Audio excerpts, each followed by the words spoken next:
یہ خطبوں کی صورت میں میدان عمل میں نازل ہوئی اور زندہ و متحرک انسان اور معاشرے پر نازل ہوئی جو اس پر عمل کرتے گئے اور بدلتے گئے. تو اس صورت کا کچھ حصہ جو ہے وہ غزوہ بدر کے بعد نازل ہوا اور کچھ حصہ اس وقت نازل ہوا جب عیسائیوں کے وفد کے مدینہ آنے پر نازل ہوا تھا، جس میں ان کی وہ غلط فہمیاں دور کی گئیں جو حضرت مریم علیہ السلام اور حضرت عیسیٰ علیہ السلام کی پیدائش اور بقول ان کی موت کے متعلق تھی. اور اس کا تیسرا جو حصہ ہے وہ غزوہ احد کے پر تبصرہ ہے. تو یہ 3 حصے ہیں اور اس کا آغاز اللہ کے حمد و ثنا سے ہوتا ہے اور آیت محکمات و متشابہات تو اس پر بات ہو گئی ہے. غزوہ بدر پہ تبصرہ ہوا جس میں کفار کو یہ وارننگ دی گئی کہ وہ اپنی حرکتوں سے باز آ جائیں اور ورنہ دنیا میں بھی اذیت اٹھائیں گے اور آخرت میں بھی رسوا ہوں گے، جیسے کہ فرعون اور اس سے پہلے لوگوں کا انجام ہوا تھا. پھر مسلمانوں کی جو خصوصیات ڈاکٹر فرزانہ نے بتائی وہ میں دوبارہ نہیں رکھ رہی، وہی والی بات کہ وہ جو 3-4 صفات ہیں کہ وہ استغفار کرتے ہیں، صبر کرتے ہیں اور اللہ کی راہ میں خرچ کرتے ہیں. اس کے علاوہ ایک آیت شہادت ہے اس میں جو آیت نمبر 18 ہے، جس میں اللہ خود گواہی دیتا ہے کہ اور ملائکہ اور سب علم والے گواہی دیتے ہیں کہ اللہ کے سوا کوئی معبود نہیں اور عدل پر قائم کرنے والا ہے. یہ آیت شہادت کہلاتی ہے. اور دین اسلام کے بارے میں ہے کہ اللہ کے نزدیک دین صرف اسلام ہے. دین زندگی گزارنے کے طریقے پر یا راستہ کو کہتے ہیں. دین اسلام سے مراد زندگی گزارنے کے لیے سلامتی والا طریقہ ہے یا راستہ ہے جو اللہ نے اپنی نازل کردہ کتابوں میں انسانوں کو بتایا ہے. یعنی صرف عبادت نہیں ہے لیکن پوری زندگی گزارنے کا طریقہ ہمیں ملتا ہے. اسلام کا مطلب یہ ہے. اور ایک آیت ملک ہے جس آیت نمبر 26-27، یعنی اس میں ہے کہ اللہ جسے چاہے اقتدار دے اور جسے چاہے چھین لیتا ہے. اور ایک اور پوائنٹ اس میں ہے کہ اللہ کی محبت کس لیے، اس میں آیت نمبر 31-32 ہے کہ جو لوگ نبی صلی اللہ علیہ وسلم کی اتباع کرتے ہیں یعنی ان کی اسوائے مبارک پر چلنے کی پوری کوشش کرتے ہیں اور اللہ کے محبوب بن جاتے ہیں. اور ایک اور حکم دیا گیا ہے کہ اگر اللہ اور اس کے رسول کی اطاعت کرو گے اور نہیں کرو، اگر اللہ کے رسول کی اطاعت کرنا ہے اور اگر نہیں کرو گے تو یہ کفر ہے. اچھا، اور پوائنٹس یہ ہیں کہ اس میں یہ بات رکھی گئی ہے کہ حضرت عیسیٰ علیہ السلام کی موعظانہ ولادت اور ان کے دیگر معجزے، ان کا آسمان کی طرف سے اٹھائے جانا، اس کا ذکر اس میں کیا گیا ہے. اور اس میں یہ لن تنالوا البر حتی تنفقوا مما تحبون، اس میں یہ ہے کہ تم اللہ کی راہ میں بہترین چیز خرچ کرو. اس سے ہمیں سبق ملتا ہے کہ اپنے مال، اپنے صلاحیت اور زندگی میں جو بھی اللہ تعالیٰ نے نعمت دی ہیں اس کی بہترین حصہ جو ہے اللہ کی راہ میں خرچ کرنا ہے. جس میں اس کے نازل ہونے کے بعد اس میں ہم کو پتہ ہے اور ہم پڑھتے ہیں کہ صحابہ کرام نے اپنے باغات اور اپنے پسندیدہ جو گھوڑے تھے، مال، سب کچھ اللہ کی راہ میں پیش کیا. اور پھر اپنے اوپر بھی ہم کو تھوڑا سا اور فکر کرنا چاہیے کہ ہم کون سی چیز اللہ کی راہ میں خرچ کرتے ہیں، اپنے جو نعمتیں ہیں اس میں کون سی چیزیں اللہ کی راہ میں خرچ کرتے ہیں. اور پھر اہل کتاب کے یہ بات جو بہت زیادہ مجھے بہت کہ اہل کتاب کی پیروی کے لحاظ سے کہا گیا کہ ان کی پیروی کرو گے تو کفر کی طرف جاؤ گے. جیسے آج کل کے دور میں ہم بہت زیادہ لوگ کو دیکھتے ہیں کہ وہ بہت زیادہ ان کی مماثلت رکھتے ہیں اور مرغوب ہوتے ہیں ان کی باتوں سے، حالانکہ ان کی میں کوئی خاص اسلام جو ہمیں تعلیم دیتا ہے وہ اس سے بہت زیادہ بہتر، ان کی جو طور طریقے، ان کی تہذیب اس سے بہت زیادہ بہتر ہے. تو اور ایک اور جگہ یہ بات، 2 باتیں حکم دیا ہے 102 سے 117 میں. 2 اہم بات بس میں پوائنٹ رکھوں گی کہ ایمان اور تقویٰ جو 2 باتیں ہیں وہ یہ ہیں کہ ایک تو کہ ایمان اور تقویٰ اور دوسرا اخوت اسلامی. یعنی 2 یہ ہمارے لیے ہدایت دی گئی ہے کہ ہم ایک تو اللہ کے ڈر سے زندگی گزاریں، اللہ پہ ایمان لائیں اور اللہ کے ڈر سے زندگی گزاریں، اور دوسری یہ کہ ہم آپس میں محبت رکھیں، اخوت اسلامی کا ہم پیش کریں. اور جو باتیں ہیں وہ یہ کہ آیت نمبر 164 میں ہے کہ نبی کی اور کی بعثت کا جو ایک مقصد تھا وہ اللہ کی آیت اور کام پڑھ کر سناتا ہے، اس کے ذریعے مومنوں کی تربیت اور تزکیہ کرتا ہے،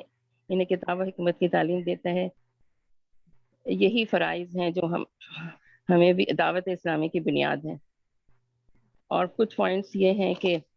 آخر کی جو دعا ہے نا، اس میں بھی میں نے کچھ پوائنٹس رکھے تھے کہ نمبر 1 یہ کہ اس دعا میں فرمایا گیا ہے کہ مومنوں اللہ کی آیت پر غور و فکر کرتے ہیں، اپنے ایمان کا اقرار کرتے ہیں، دعا کرتے ہیں کہ اللہ ہمیں روز قیامت میں رسوا نہ کرے.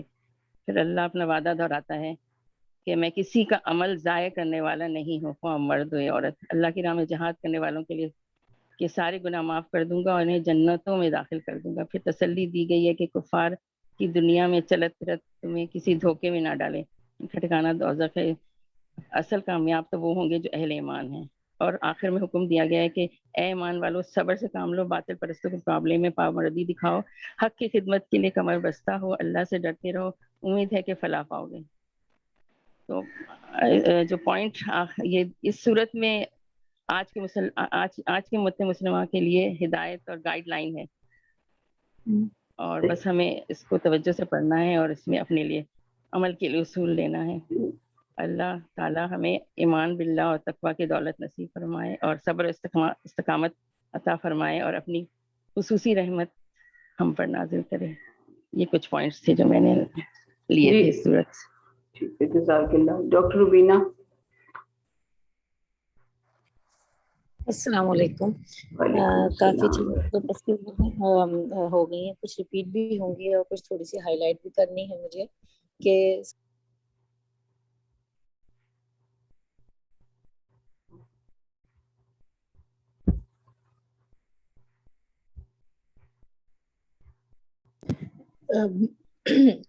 بار بار دعائیں سکھائی گئی ہیں، جیسے ربنا لا تزغ قلوبنا کی طرف بھی اشارہ کیا گیا، اور بہت سارے مسنون استغفار بھی سکھائے گئے ہیں. اور سب سے زیادہ وقنا عذاب النار اتنا زیادہ ہے جیسے کہ انسان بس ہر وقت اس آگ سے ڈر ڈر کے ہی دنیا میں جیے اور پھر غیر ضروری کاموں سے اپنے آپ کو علیحدہ رکھے، کیونکہ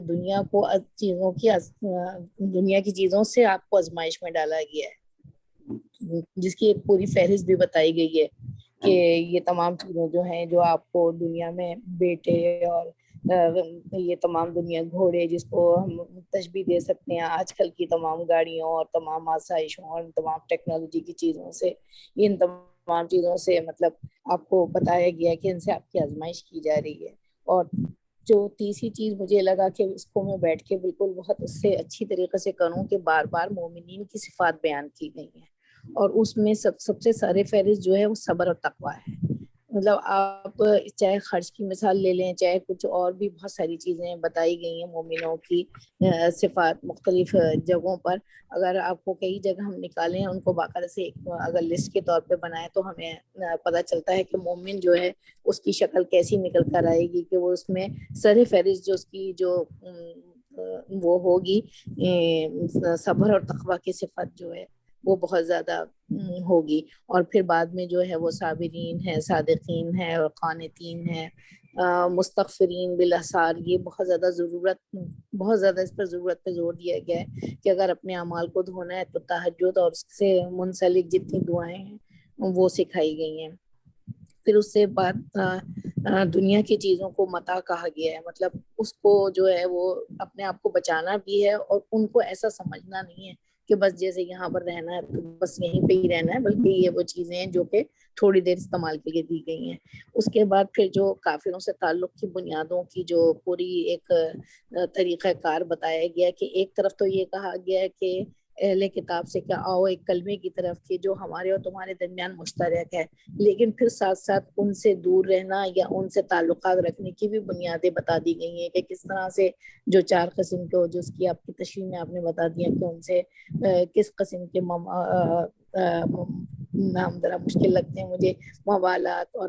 اس معاملات کے اندر جس طریقے سے ہمیں بتایا گیا کہ ان سے تعلق تو رکھنا ہے لیکن ایسا تعلق نہیں رکھنا ہے کہ آپ ان کی مدارات میں لگ جائیں اور تمام چیزوں میں ان کے ساتھ کر کے آپ ویسے ہی بن جائیں.